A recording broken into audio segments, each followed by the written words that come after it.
Қайырлы күн.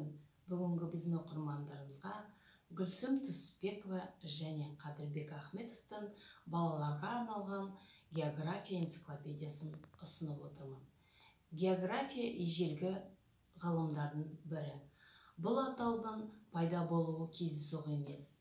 Адамдар табиғатпен, халықпен және бейтаныс жерлердің шаруалардың және саудагерлердің, теңізде жүзушілердің, әскер басшылардың түрлі белгісіз жерлерді сипаттауларынан география ғылымы пайда болған.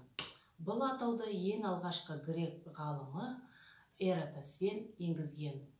География бұл не, ол қайда орналасқан деген сұрақтарға жауап береді.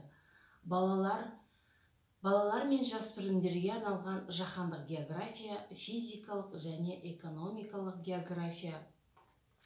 география салаларынан осы екі саладан тұрады.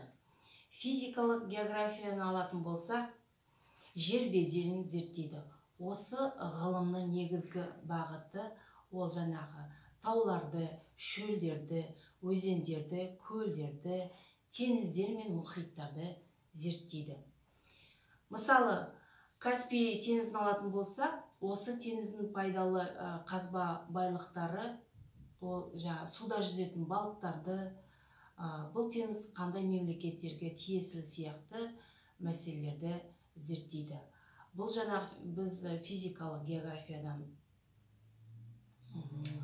қарастырған болдық. Екінші сала ол экономикалық география. Экономикалық география әлемде бар мемлекеттер зерттейді. Әрбір мемлекеттің шаруашылығын, халқын, экономикасын зерттейді.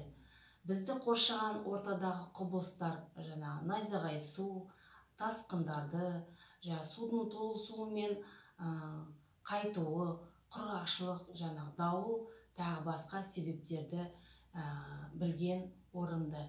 Егер оқушы зейін қойып, талдап, салыстыруды пайдаланса, балалар география пәніндегі білімін жетілдіріп, тереңдете түсері сөзсіз.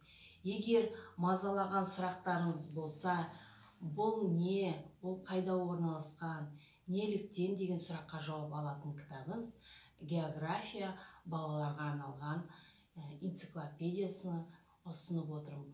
Бұл кітап ұстаздар мен оқушыларға, барша оқырман қауымға арналған.